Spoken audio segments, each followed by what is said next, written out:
para decirles,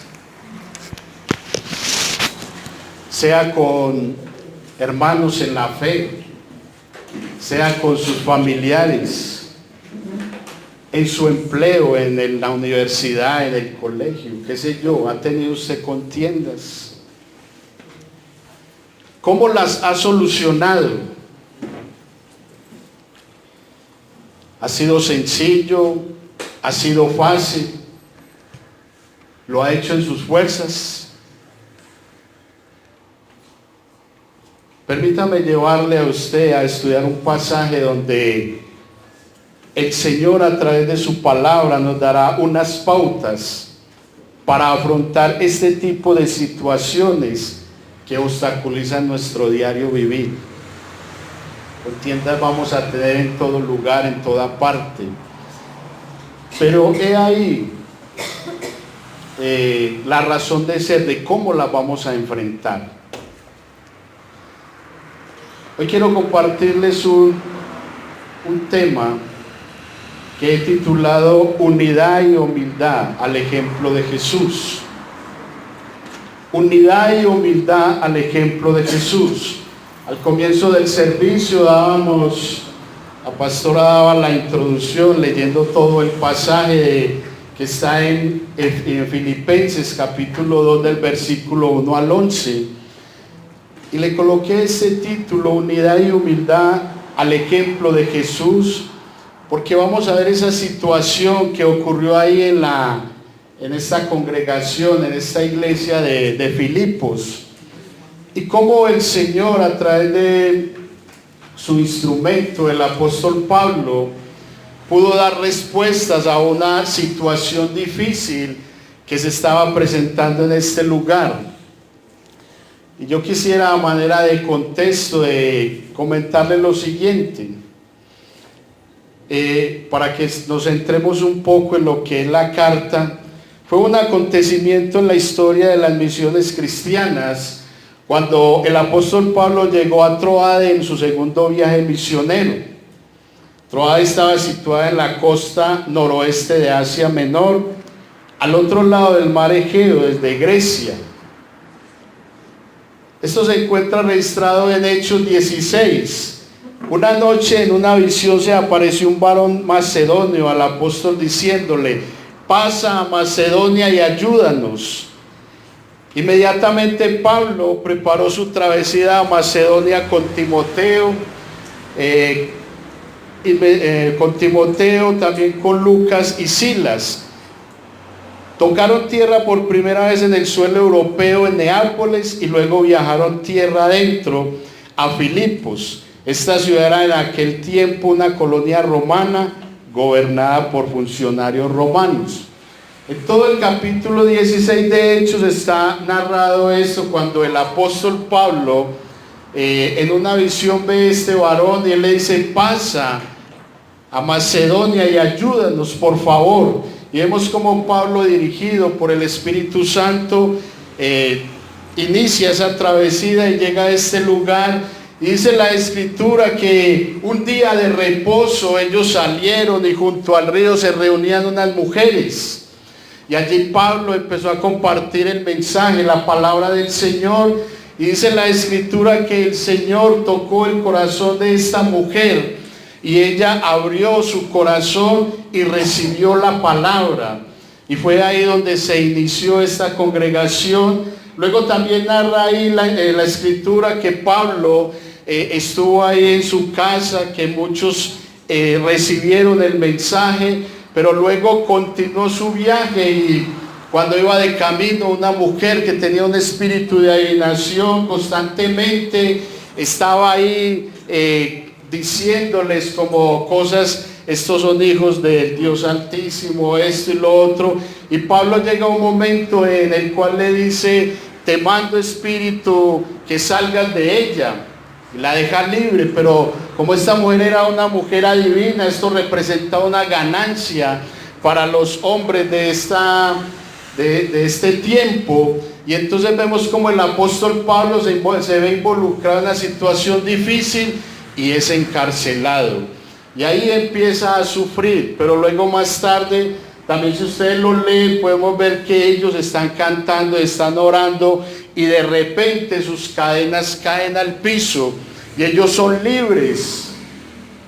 Una gran explosión, y cuando el carcelero ve esta situación, quiso matarse, pero Pablo le dice: no lo hagas, no te hagas daño, aquí estamos todos. Este hombre compungido cae de rodillas y dice: ¿qué haré para ser salvo? Y él le dice: cree en el Señor Jesucristo y serás salvo tú y toda tu casa. Amén. Pero vemos como Pablo, a pesar de esta situación, esto no lo toma por sorpresa como para impedir que él haga la obra, sino que él más bien sigue adelante. Y es ahí donde vamos a nuestro primer encabezado, que vamos a leer en Filipenses capítulo 2, versículo 1 al 2, el cual he titulado ahí, le he colocado un subtítulo: el llamado a la unidad. Versículo 1 y 2 dice: por tanto, si hay alguna consolación en Cristo, si algún consuelo de amor, si alguna comunión del Espíritu, si algún afecto entrañable, si alguna misericordia, completad mi gozo sintiendo lo mismo, teniendo el mismo amor, unánimes, sintiendo una misma cosa.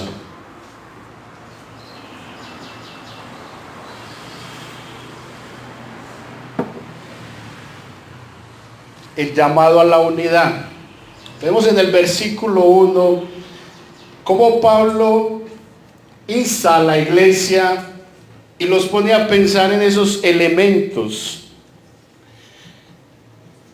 Si hay alguna consolación en Cristo, si algún consuelo de amor, si alguna comunión del Espíritu, si algún afecto entrañable, si alguna misericordia. La alegría del apóstol es completa si ellos tuvieran el mismo amor, si tuvieran la misma unidad, si ellos pensaban una misma cosa. Pablo quería asegurarse de que la iglesia de Filipos no estuviera contemporizando en orgullo, en egoísmo, en partidismo, que no hubiera división. Pablo quería cerciorarse de eso y por eso les dice: completad mi gozo. Si todos estos elementos los tiene la iglesia, entonces Pablo dice: completen mi gozo, sientan el mismo amor. No hay lugar para el egoísmo, no hay lugar para el orgullo, no hay lugar para el partidismo. Hay lugar pero para la unidad. Y es bien importante cómo podemos ver esas mismas palabras en los labios del Maestro, de Jesús, en Juan 17, 20 al 21, que dice: mas no ruego solamente por estos, sino también por los que han de creer en mí por la palabra de ellos, para que todos sean uno, como tú, oh Padre, en mí y yo en ti, que también ellos sean uno en nosotros, para que el mundo crea que tú me enviaste. Una marca del cristianismo, entonces, en labios del Maestro, de Jesús, es la unidad. Y él mismo enfatiza: como tú y yo, Padre, somos uno, que ellos sean uno. Y ahí el llamamiento a la unidad. Por eso iniciábamos este mensaje con esas preguntas: ¿ha tenido usted contiendas? ¿Cómo las ha solucionado? ¿Ha sido fácil, difícil? ¿Lo ha hecho en sus fuerzas? ¿Ha ido a la palabra? ¿Cómo ha sido su accionar? La máxima apelación posible para la unidad cristiana, la clase de llamamiento que muchos cristianos parece no esforzarse en tomar seriamente hoy en día, es esta parte de la unidad. Parece que no escucháramos el mensaje del Señor, que no viéramos lo que el mismo Jesús predicó, enseñó, mostró el ejemplo, y miramos cómo el mismo Señor Jesús lo único que quiso mantener fue la unidad. primeramente con su equipo de trabajo, pero también a ellos los capacitó y les enseñó para que fueran y transmitieran este mismo mensaje. Y vemos también cómo el mismo Jesús en diferentes acontecimientos narrados en los evangelios se encuentra en ese tipo de situaciones donde los mismos discípulos estaban en contiendas y él les llamaba aparte y les decía: mas entre vosotros no será así. Ustedes no deben de ser así. Yo les hago un llamado a la unidad, y vemos en esta oración sacerdotal en el capítulo 17 de Juan cómo el Señor Jesús presenta a su Padre, presenta a sus discípulos y les dice: como tú y yo somos uno, que ellos sean uno. Entonces, algo que debemos de pensar en esta mañana: si conocemos la bendición de su amor, deberíamos mostrarlo a otros sin reservas, sin discriminación. Si el llamado es a la unidad, ¿por qué amar a unos y a otros no? ¿Por qué entablar mejor afinidad con uno y con otro no? Eso es lo que a veces nos damos para esto. A veces tenemos un grupo selecto, a veces nos damos más a unos y a otros no, cuando el Señor dice que todos sean uno. Hay un llamado a la unidad, hay un llamado a estar juntos, porque es ahí donde va a haber más bendición. ¿Cómo fue que los discípulos recibieron ese poder del cielo, esa llenura? Cuando obedecieron a las palabras de Jesús, que les dijo: quédense en Jerusalén y esperen ahí, y vendrá sobre ustedes el poder del Espíritu Santo. Pero ¿qué estaban haciendo ellos ahí? Estaban juntos, estaban unánimes, estaban unidos. Y fue ahí donde el Señor empezó con ese poder transformador. Y luego ellos, que fueron transformadas sus vidas, salieron y empezaron a testificar y a transformar las vidas de otras personas. Pero esto solo se da si hay unidad. Entonces, en esta mañana podemos pensar en eso. Hay egoísmo, hay orgullo, hay discriminación, hay partidismo. Entonces, debemos de escuchar este mensaje y decirle, yo soy el primero en decirle: Señor, perdóname, y voy a motivarme a vivir en unidad. Porque mi hermano, mi hermana merece que yo lo trate como a todos los demás. Y eso nos da paso al segundo punto ahí: el llamado a enfrentar con humildad la contienda. Uno de los propósitos, vamos a leer primero el versículo 3 y 4. Nada hagáis por contienda o por vanagloria, antes bien con humildad, estimando cada uno a los demás como superiores a él mismo, no mirando cada uno por lo suyo propio, sino cada cual también por lo de los otros. Amén. Nada hagáis por contienda ni por vanagloria. Uno de los propósitos por el cual el apóstol escribe esta carta es porque llega el conocimiento a él de que hay desunión en la iglesia de Filipos, donde hay desacuerdo entre creyentes. Es necesario ayudar. Donde hay desacuerdo entre creyentes, es necesario intervenir para que haya unidad, porque el compañerismo y el testimonio es el que fortalece el cuerpo. Pablo se apersona de esto porque llega a sus oídos que hay una contienda, y ya vamos a leer en dónde está la contienda. Para Pablo es inaceptable que si hay consolación en Cristo, que si hay consuelo de amor, que si hay afecto, que si hay comunión del Espíritu, entonces estén habiendo contiendas entre los mismos hermanos de la iglesia. Y Pablo toma cartas en el asunto, pero déjenme leerle lo que dice Filipenses ahí 1:27. Solamente que os comportéis como es digno del Evangelio de Cristo, para que sea o que vaya a veros o que esté ausente, Oiga de vosotros que estáis firmes en un mismo espíritu, combatiendo unánimes por la fe del Evangelio. Y el capítulo 4, versículo 2 y 3 dice: ruego a Evodia y a Síntique que sean de un mismo sentir en el Señor. Asimismo te ruego también a ti, compañero fiel, que ayudes a estas que combatieron juntamente conmigo en el Evangelio, con Clemente también y los demás colaboradores míos, cuyos nombres están escritos en el libro de la vida. Evodia y Síntique, dos fieles obreras a las cuales Pablo tuvo que exhortar porque no se habían reconciliado. Él les dice ahí, podemos leer: sean de un mismo sentir.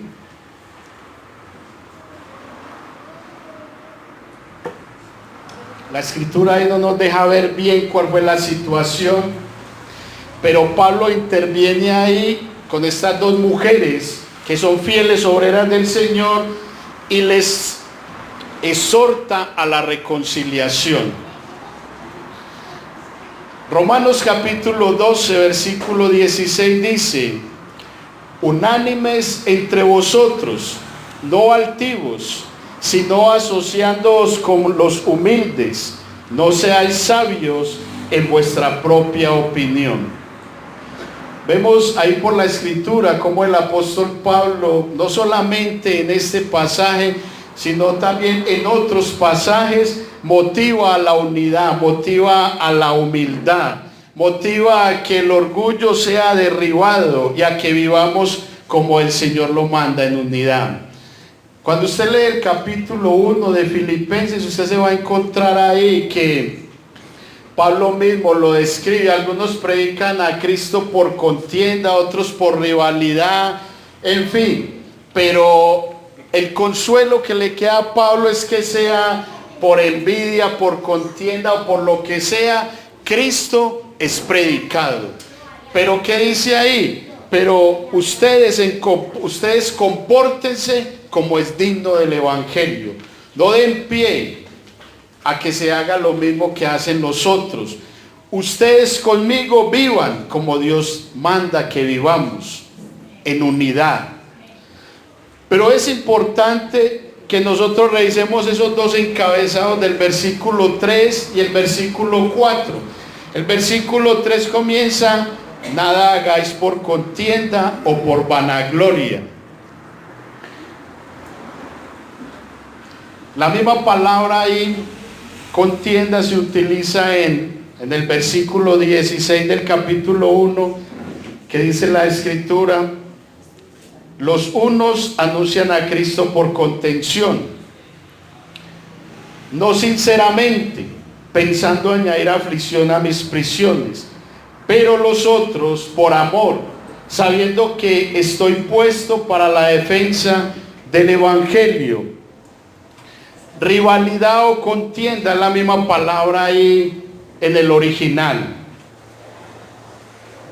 Puede significar un espíritu partidario, vanagloria. Son inevitablemente enemigos de la unidad. Y por eso Pablo llama la atención ahí: nada hagáis por contienda o por vanagloria. Vivid en unidad. Pero el versículo 4 comienza: no mirando cada uno por lo suyo propio. No mirando cada uno por lo suyo propio, sino cada cual también por lo de los otros. Considerando a los demás como superiores. ¿Cómo podría yo mirar esta situación que está planteando el apóstol Pablo ahí?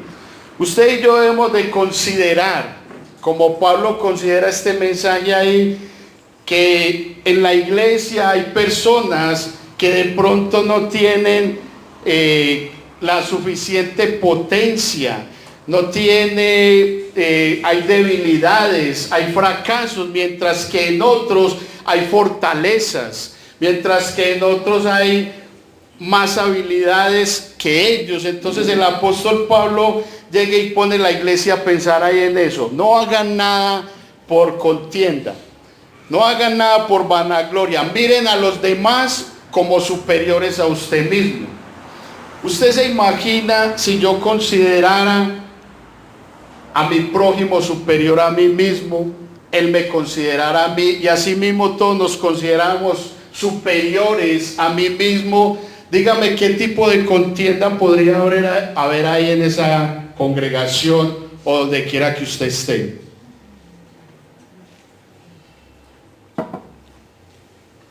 Pero todo esto solo se logra a través de la humildad. Combatiendo o contrarrestando la contienda con la humildad. ¿Qué clase de humildad voy a tener yo si pretendo ser mejor que el otro? Es lo que Pablo está diciendo acá. Considere que el otro puede ser mejor que usted. Considere que el otro puede tener más habilidad que usted, más potencia. Usted puede tener fracasos. Usted puede estar mal, pero usted tiene que mirarlo como superior a usted mismo. Ahí hay un gran problema porque el orgullo va a impedir que yo tome esta decisión. Ahí va a haber un gran problema porque si en mi interior hay vanagloria, hay orgullo y hay todo ese tipo de cosas que el Señor quiere contrarrestar con su palabra, entonces yo nunca voy a estimar a mi hermano como superior a mí mismo. Cronfield hace el siguiente comentario: tal unidad vendrá solamente cuando los cristianos sean humildes y lo suficientemente valientes como para estar aferrados a la unidad ya dada en Cristo y tomar esto ya más seriamente que la importancia que se dan a sí mismos.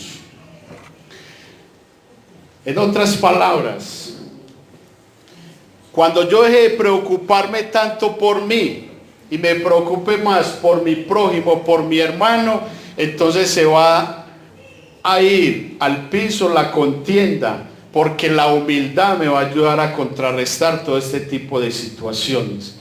Pero yo debo de considerar todo esto. Romanos 12:10, está una diapositiva atrás, dice: amaos los unos a los otros con amor fraternal, en cuanto a honra, prefiriendo los unos a los otros. Sigue ahí el amor, la unidad, la humildad. El orgullo impide la unidad y el compañerismo, y el único remedio contra el egoísmo o el partidismo es contemplar larga y frecuentemente a Cristo mismo hasta que su forma de pensar y actuar sea la suya y sea la mía. Él es su ejemplo, mi ejemplo, y es nuestro Salvador. Ahí termina el orgullo, la vanagloria, ahí termina la rivalidad. Cuando yo miro a Cristo, cuando tomo su ejemplo y comienzo una vida diferente. Y esto nos da ahí el paso a nuestro tercer encabezado ahí, el llamado a tomar el ejemplo de Jesús. En el versículo, vamos a mirarlo en dos partecitas, del versículo 5 al 8 y luego del 9 en adelante. El versículo 5 de Filipenses dice: haya pues en vosotros este sentir que hubo también en Cristo Jesús, el cual siendo en forma de Dios, no estimó el ser igual a Dios como cosa a que aferrarse, sino que se despojó a sí mismo, tomando forma de siervo, hecho semejante a los hombres, y estando en la condición de hombre, se humilló a sí mismo, haciéndose obediente hasta la muerte y muerte de cruz. Pablo plantea toda esta situación difícil en los primeros 4 versículos. Hay un llamado a la unidad y hay un llamado a contrarrestar la contienda con la humildad. Pero como esto para el ser humano es tan difícil en sus propias fuerzas, recuerde al inicio, ¿ha combatido usted la contienda en sus propias fuerzas? Como esto es tan difícil para nosotros los seres humanos, combatirlo en nuestras propias fuerzas, Pablo llega a su máxima expresión ahí de colocar a Cristo como ejemplo de toda la raza humana y en la congregación ahí de Filipos, para exhortarles con esas palabras ahí tan hermosas: haya pues en vosotros ese mismo sentir que hubo en Cristo Jesús. Pablo alienta a los filipenses a vivir en humildad y así tener verdadero compañerismo y unidad, y el recordarles el ejemplo de Cristo, de cómo habla de la humillación que Jesús aceptó y luego su exaltación como Señor de todo. Entonces podemos ver ahí un proceso. Haya pues en vosotros ese mismo sentir que hubo también en Cristo Jesús. Pero ¿cuál fue ese sentir de Cristo Jesús? Que siendo en forma de Dios, no estimó el ser igual a Dios como cosa a que aferrarse. No estimó el ser igual a Dios como cosa a que aferrarse, sino que dice la Escritura ahí, sino que se despojó. Se despojó a sí mismo. En el original se vació a sí mismo, no de su deidad. No, él nunca se desconectó de su Padre, el Espíritu Santo, no de su deidad, sino de su gloria, de su reconocimiento. Pablo está diciendo: querida iglesia, dejen a un lado la contienda, vivan en unidad y en humildad, pero miren al que ustedes deben de mirar, a Cristo, que siendo en forma de Dios no estimó el ser igual a Dios, sino que se despojó a sí mismo. Se despojó, se vació a sí mismo de su gloria, de su reconocimiento. Y podemos pensar en esto: ¿qué necesidad tenía Jesús de haberlo dejado todo? Haber venido aquí a la tierra y haber muerto por usted y por mí. Él más bien tomó la decisión de dar un ejemplo de vida, que es lo que más nos cuesta a nosotros como cristianos. Marcar un derrotero, dar un ejemplo de vida. En la Biblia Dios habla hoy, dice: todos o tengan ustedes la misma manera de pensar que tuvo Cristo Jesús. ¿Cuál es tu manera de pensar? ¿Cuál es mi manera de pensar? Jesús era verdaderamente Dios antes de llegar a ser una persona humana. Él era Dios, Él no se creía Dios ni quiso ser igual a Dios. Él era Dios, y esto nos lleva como a pensar por allá cuando Adán y Eva desobedecieron. Y una de las motivaciones de ello fue que el enemigo les dijo: sabe Dios que si ustedes comen de este fruto, serán como Dios. Y entonces esto los motivó también a hacer esto: serán como Dios. Pero Jesús no será como Dios, porque Él es Dios. Él mismo es Dios, y Él no estimó nada de esto, sino que se despojó a sí mismo, se vació. ¿Cuánto le cuesta a la iglesia hoy despojarse a sí mismo?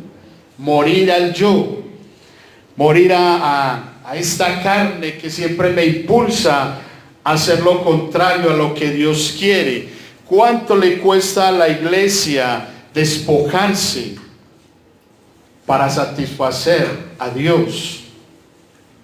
¿Y qué más ejemplo da Pablo de que la gente no iba en contienda sino mostrar a Jesús?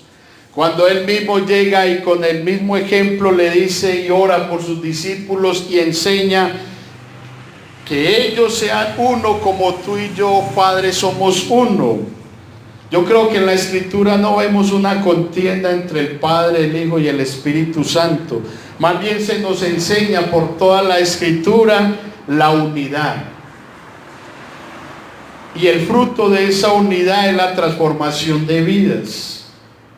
La pregunta ahí podría ser: ¿quiero yo ser transformado? ¿Quiero vivir una vida diferente? ¿Quiero dejar a un lado la contienda y enfocarme a la unidad, pero en humildad? No esa humildad que a veces la hago con sarcasmo. Será servirte para que después no digas nada. Será hacer esto o aquello para que tú estés contento.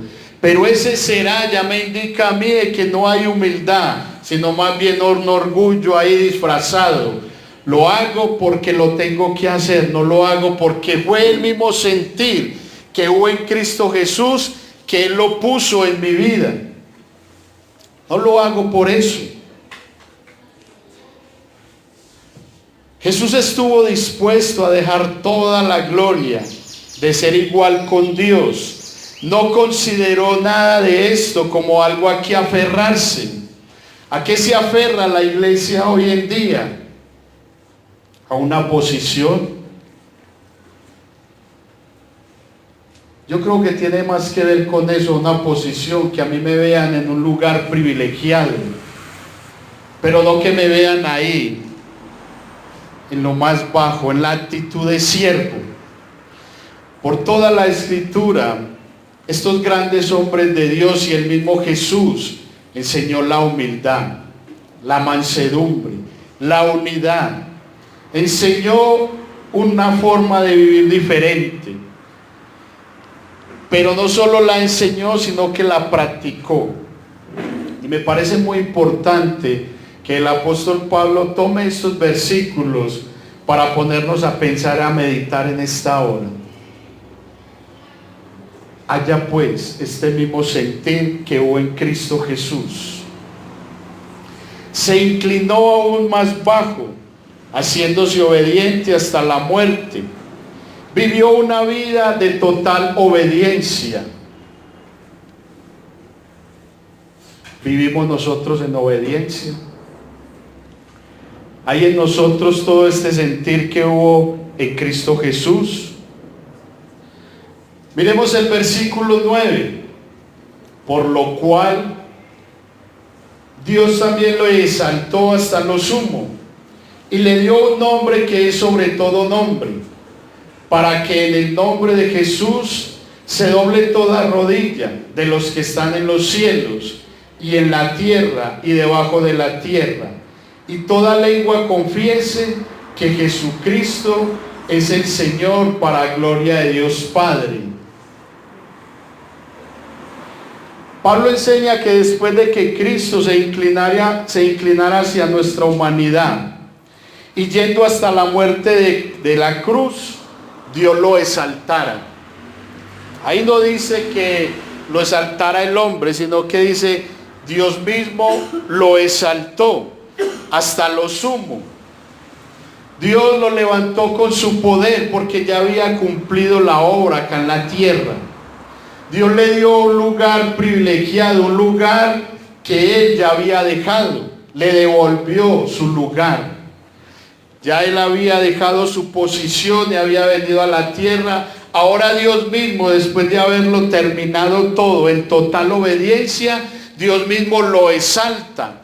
Dios mismo lo coloca ahí donde debe estar, como ejemplo a toda la raza humana de que en Cristo Jesús y en el poder del Espíritu Santo las cosas se pueden hacer. Que no importando el tipo de contienda que haya, que no importando la división que de pronto haya, sea en tu hogar, sea acá en la congregación, sea en la empresa, donde quiera que tú estés, donde haya esa contienda, donde haya esa división, no importa, dice el Señor ahí, la unidad en humildad al ejemplo de Jesús se puede llevar a cabo. El apóstol ahí, en referencia a este versículo, nos lleva por allá a Isaías, capítulo 45, versículo 23. Por mí mismo hice juramento, de mi boca salió palabra en justicia, y no será revocada, que a mí se doblará toda rodilla y jurará toda lengua. En Romanos capítulo 14, versículo 11, dice la Escritura, porque escrito está, vivo yo, dice el Señor, que ante mí se doblará toda rodilla y toda lengua confesará a Dios.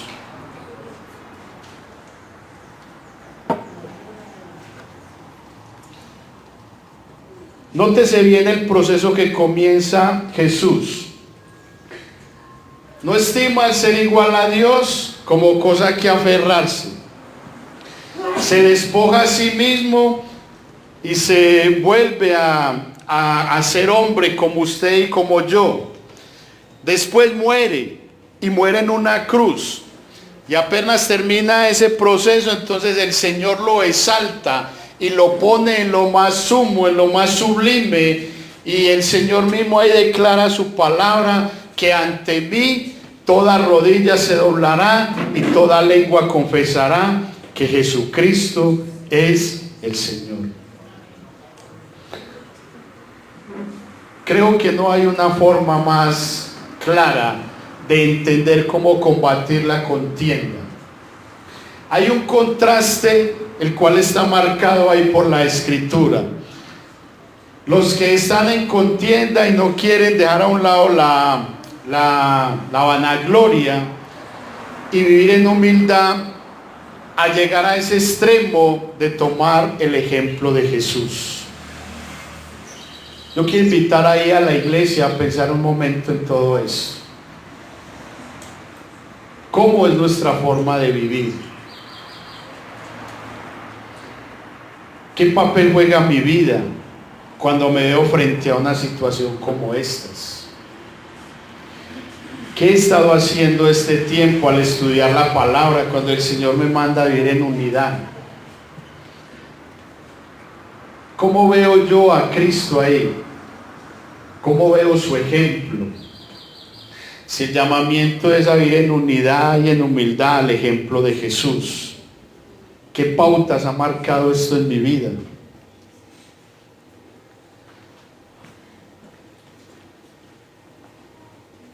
El apóstol Pablo es muy claro en decir: ningún tipo de estas situaciones será un obstáculo para yo continuar mi servicio al Señor, para yo involucrarme en el servicio, en la obra y tratar este tipo de situaciones, para yo mostrarle lo que ha hecho Jesús a través de su caminar acá en la tierra, lo que ha hecho en mi vida. Ahí lo dice Pablo, y cómo es que ustedes lo deben de hacer. Para mí eso no va a ser un obstáculo. Para Pablo no fue un obstáculo estar en una prisión y desde allí escribir esta carta, y con dolor en el corazón por la división que había en la iglesia, enviarle esta exhortación a la congregación y ponerlos a pensar en que están haciendo mal y tienen que mirar a Cristo y dejar a un lado todo su orgullo y su vanagloria. Esto nos lleva a pensar cuál ha sido el obstáculo para yo mantenerme y perseverar en la iglesia del Señor. ¿Cuál ha sido mi obstáculo para yo dejar a un lado este amor tan grande como es el del Señor? ¿Cuál ha sido mi obstáculo para a veces dejarme de congregar porque X o Y hermano no me saluda? Porque tengo una dificultad con este y este otro hermano. ¿Cuál ha sido tu obstáculo? ¿Cuál ha sido esa contienda que te ha parecido tan difícil contrarrestar con humildad y al ejemplo de Jesús? ¿Cuál es ese amor del cual tú y yo constantemente hablamos, que es el Señor, que es el que el Señor nos ha impartido? ¿Cuál es ese amor que yo digo que abunda en mi corazón cuando ya no quiero al que está a mi lado, cuando no lo puedo ver, cuando no lo soporto? Cuando la Escritura misma me dice: amaos los unos a los otros, soportaos los unos a los otros, vivan en unidad, vivan en humildad, dejen a un lado el orgullo. Perdóneme, iglesia, si he sido reiterativo en estas cosas, pero es lo que yo veo en la Escritura. Cuando yo estaba estudiando el pasaje, yo pensaba, bueno, ¿qué tipo de relación interpersonal tengo con la iglesia, con mi familia, con los compañeros, donde quiera que yo esté, y cómo soluciono estas situaciones. Pero ya cuando ahí el apóstol me dice, ya pues este mismo sentir, entonces eso cambia el panorama de todo lo que es una contienda. Eso cambia el panorama de todo lo que yo he vivido a lo largo de mi vida. Y llegar al punto de decir, Señor, perdóname porque realmente necesito ser investido o revertido, que tú me inyectes ese amor por mi prójimo, ese amor por los demás. Dejar que tú hagas esa obra en mí. El apóstol Pablo ahí en el capítulo dice, porque para mí el vivir es Cristo y el morir es ganancia. Para mí me fuera mejor irme con Cristo, pero quedarme aquí también me es provechoso, porque puedo seguir enseñándoles a que vivan una vida acorde a la palabra del Señor. Sería mejor que el Señor me llevara, pero yo sé que ustedes me necesitan. Eso lo dice Pablo ahí en el capítulo 1. Yo sé que ustedes me necesitan y por eso voy a seguir adelante hasta que un día Él venga por mí. Pero quiero dejar bien en claro que la unidad y la humildad son principios que van a dejar a un lado la contienda, porque en mi vida solo habita Cristo. Amén. A manera de aplicación, yo quiero nuevamente decirle esto. El apóstol Pablo da una gran enseñanza a la iglesia de hoy para contrarrestar la contienda que ocasiona tanto mal, no solo a nivel de iglesia, sino también personal, ejercitando la unidad mediante la humildad, teniendo en mente el sentir que hubo también en Cristo Jesús, no importando su posición, se despojó. Y unas preguntas que hemos de llevarnos en nuestro corazón. Como iglesia estamos dispuestos a tomar el ejemplo de Jesús? ¿Cómo afecta tu vida las acciones de Jesús? Cuando tú has visto cómo fue su diario caminar, ¿cómo afecta esto tu vida? ¿Estamos dispuestos a dejar la contienda y a vivir en unidad? Yo le invito a que usted ahí piense en esto. Piense un momento en este mensaje.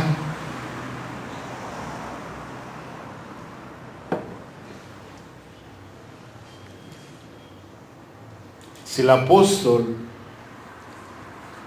trató este tema tan delicado en la iglesia, ¿por qué será que hoy nos inquieta analizar nuevamente este pasaje? ¿Cómo estamos viviendo nuestras vidas?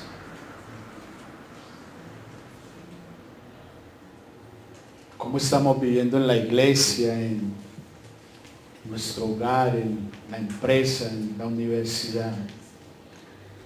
¿Cómo es tu comportamiento y el mío? ¿Será que soy de los que aumenta la contienda o soy de los que, dejándome usar por el Señor, inyecto humildad y unidad?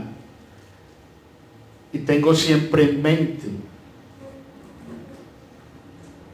el amor del Señor y todo lo que Él hizo en esa cruz por mi vida. ¿Será que yo soy de los que tengo en mente todo lo que Él sufrió en la cruz? ¿Será que yo me alcanzo a imaginar lo que significó para Jesús dejar su gloria, dejar su poder, su reconocimiento? ¿Será que yo entiendo en alguna medida lo que fue para Jesús vaciarse a sí mismo, despojarse a sí mismo, para que tú y yo tomemos ese ejemplo? ¿Será que verdaderamente entiendo el significado de haber ido a la cruz del Calvario? ¿Por qué no miras un momento ahí esa cruz? Y visualizas al Maestro ahí colgado en esa cruz. Y visualizando al Maestro pensamos en qué estamos haciendo con nuestras vidas. ¿Cómo puede ser aplicado este mensaje a mi vida hoy en día? Si no es mirando el ejemplo que Cristo mismo dio cuando estuvo acá en la tierra. ¿Será que sí he entendido ese verdadero amor? ¿Será que sí he entendido ese sacrificio en la cruz? A veces es tan fácil decir yo te amo, Señor. A veces es tan fácil decir yo por ti daría mi vida, Señor.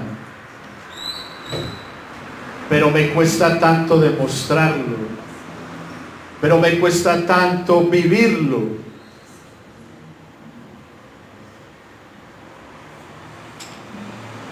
Cuando me encuentro frente a mi hermano, ¿cuál es la actitud que tomo?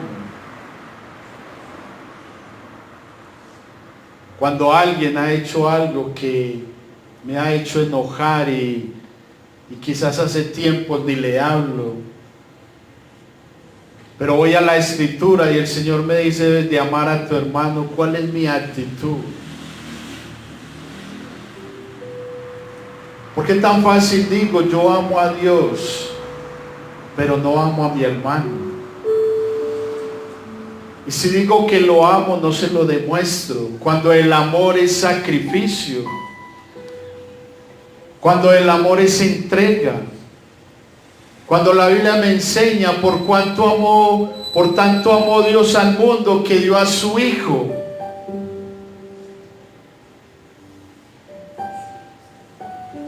El mismo Dios me está enseñando, yo amo, pero yo entrego. Yo los amo y yo entregué a mi Hijo. Y Jesús mismo dijo, yo los amo, pero muero por ustedes. Esto me da más claridad de que amor es sacrificio, de que amor es unidad, amor es humildad, al ejemplo de Jesús. Padre, realmente te pedimos perdón por nuestras vidas.